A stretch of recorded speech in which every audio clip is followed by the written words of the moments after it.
안녕하십니까, 이승원자입니다. 오늘은 위가 선천적으로 좀 약하게 타고난 사람들이 나이가 들면서 어떻게 위장병에 문제가 생기는지 이런 부분에 대해서 중점적으로 다뤄볼까 합니다. 선천적으로 위가 약하게 타고난 사람들은 어떤 형태를 띠냐면 어릴 때부터 입이 굉장히 짧아요. 남들처럼 이렇게 다양한 음식들을 즐겨 하는 게 아니고 특정 음식만 즐겨 먹으려고 하고, 그리고 조금 맛이 이상하거나 그런 음식들을 기피하는 성향이 있습니다. 그러다 보니까 먹는 양이 적고 항상 좀 적게 먹다 보니까 좀 야위고 체격이 쉽게 커지지 않습니다. 가까운 예로 저도 좀 그런 경향이었어요. 태어났을 때부터 위가 약했기 때문에 항상 좀 음식을 남들만큼 먹지를 못했고, 집에서 항상 그 어른들이 그러잖아요. 약하니까 빨리 많이 먹어서 체격을 키워야 된다. 그래서 억지로 막 먹어보면 못 받아내요. 막 토하고, 받아내지를 못하니까 결국 더 불편하고, 그래서 결국 적게 먹으면서 살아오게 되는데, 그러다 보니까, 충분한 영양을 섭취를 못하게 되면서 좀 허약한 상태에서 벗어나기가 힘들게 되는 거죠.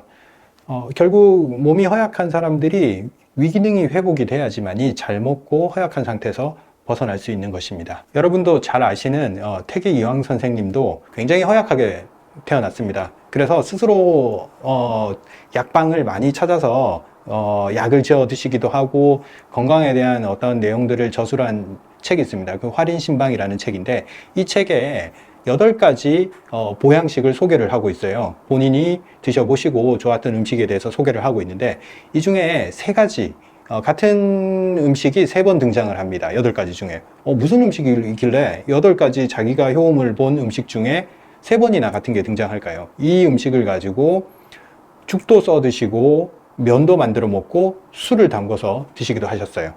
그만큼 본인이 효험을 봤기 때문에 이렇게 책에도 기록을 해 두신 겁니다.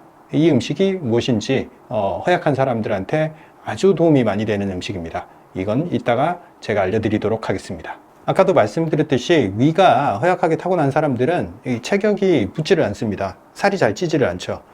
그렇게 해서 거의 야위인 상태로 좀 살아오게 되는데, 그렇게 해도 이제 야위여도 크게 문제는 안 될 수 있죠. 근데 언제 문제가 생기냐면, 나이가 들면서 50대를 넘어서면서 위염이 만성화되거나 위축성 위염이 생기거나 이런 형태로 갔을 때 위가 얇고 체중이 적게 나가는 게 되게 불리하게 작용합니다. 왜냐하면 염증이 생겨도 위 점막이 얇은 사람들은 좀 더 광범위하고 조금 더 이 점막을 파고들기가 쉽기 때문에 위 점막 손상이 좀 더 빠르게 온다고 볼 수 있습니다. 그래서 소화력이 약하고 허약한 분들 같은 경우에 나이가 들어서 위가 점점 더 약해지고 위점막이 얇아지기 전에 위기능을 충분히 보강을 해줄 필요가 있는 거죠. 위기능이 확보가 되어야지만이 나중에 위점막의 손상을 막을 수가 있습니다. 제가 최근에 치료했던 환자인데 나이가 50대 중반인 여성 환자분이에요. 이분은 어렸을 때부터 계속 못 먹고 소화를 잘 못 시켜서 잘 체하고 음식도 굉장히 조심해서 먹는 그런 삶을 살아오신 분인데, 50대 중반이 되니까 위축성 위염 진단받고, 그리고 최근에는 장상폐하생 진단까지 받아서 저한테 상담을 하러 오셨던 분입니다. 그리고 장상폐하생 진단 받고 나서 체중이 더 급격하게 빠져서 한 4kg 정도가 더 빠지는 바람에 원래는 한 46, 7kg 나가다가 이제 41kg밖에 안 나가는 그런 상태가 되었는데, 나이가 들어서 체중이 생각보다 중요합니다. 체중이 빠지면 근육과 이 골격근, 그리고 이제 골밀도도 약해지는 그런 경향을 보이기 때문에 좀 더 안 좋아질 수가 있는 거죠. 그 전신적인 건강 상태가. 그렇기 때문에 체중이 빠진다, 이 부분을 되게 주의하셔야 됩니다. 자, 지금 내시경 화면을 보면서 설명을 드리겠습니다. 내시경을 보시면 첫 번째 사진을 보시면 표면적으로는 그렇게 문제가 보이지 않습니다. 그렇지만 이 카메라 음영을 조정을 해서 역상으로 이렇게 보게 되면 군데군데 허옇고 거무튀튀하게 이렇게 변색된 부분들이 보이죠. 이 부분들이 위축성 위염을 거쳐서 장상폐하생 조직들이 이제 생기고 있는 부위들입니다.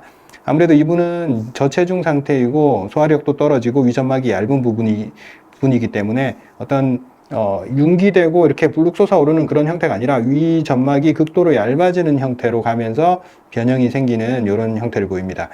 마른 환자, 특히 선천적으로 위장이 허약한 환자들한테 자주 보이는 그런 현상입니다. 자, 위 소화력이 떨어지고 위 점막도 얇고 근육이나 모든 신체의 이제 볼륨 자체가 되게 약한 분들은 조금 치료 기간을 길게 보고 하나씩 하나씩 해결해 나가야 됩니다. 허약한 분들이 치료하기가 원래 까다로워요. 그래서 그 첫 번째 시초가 위장의 어떤 기능을 올려주는 그런 쪽에 초점을 맞춰야 되고 절대적으로 이런 분들한테 강한 약제들을 사용할 수 없습니다. 그렇기 때문에 순한 약제로 천천히 하나씩 하나씩 상승을 시켜야 되기 때문에 시간이 좀 오래 걸리는 치료라고 보시면 되는데, 그래도 위가 충분히 영양이 공급이 되고 위점막이 두꺼워지고 위에 파워가 생긴다면 위축성 위염이나 장상폐쇄에 변형된 부분들도 위 벽이 두툼해지면서 다 밀어내게 됩니다. 사라지게 됩니다. 태계 이항 선생이 즐겨 드셨던 음식은 바로 산약입니다. 산에서 나는 약이라는 아주 멋진 이름을 가지고 있죠. 우리가 흔히 마라고 불리는 음식입니다. 어떤 형태로 드셔도 크게 독성이 없기 때문에 죽으로 드셔도 되고 술에 담궈서 드셔도 되고 쪄서 먹어도 되고 말려서 먹어도 됩니다. 약재로 사용할 때는 주로 말려서 사용하게 됩니다. 산약에 대한 재밌는 일화가 있습니다. 예전에 중국에서 어떤 나라가 침범을 해서 그 군대가 산으로 이렇게 도망을 쳤어요. 그래서 산 밑에서 산에서 먹을 게 없는 걸 알고 있기 때문에 산 밑에서 이 적군들이 이 산을 뺑 둘러싸서 산에서 못 내려오게 그렇게 지키고 있었는데, 한 1년 정도 지났을 때 이쯤 됐으면 이제 다 굶어 죽었겠지, 힘이 약해졌겠지 이렇게 생각하고 좀 지키는 밑에 병사들이 좀 느슨해졌을 때 산에서 1년간 버티던 군사들이 내려와서 이 적군을 다 물리친 그런 일화가 있습니다. 그때 일화에서 산에서 뭐 먹고 버텼나 보니까 산약을 먹고 버텼던 거예요. 그만큼 산약이 영양을 공급할 정도로 강력한 어떤 영양 성분을 함유하고 있는 거죠. 그리고 실제로 이 예전부터 구황작물, 춘궁기 때 먹을 게 없을 때, 그럴 때 공유 대신 섭취할 수 있는 충분한 영양 섭취원으로 많이 사용했습니다. 재밌는 또 예로, 그런 춘궁기 때 우리가 구황작물을 먹게 되면 성인병의 수치들이 많이 낮아집니다. 주로 전쟁이나 이런 특정 시기에 그런 구황작물들을 많이 섭취한 시기에 이렇게 조사를 해보면 뭐 혈압이라든지 당뇨라든지 그 고지혈증이라든지 이런 수치들이 낮아졌던, 심장병까지도 그 낮아졌던 그런 기록들이 존재합니다. 그게 왜 그럴까요? 그 구황작물이 몸에 탄수화물로서 부담을 안 주면서도 장기를 기능을 회복시키는 좋은 역할을 하기 때문에 그렇습니다.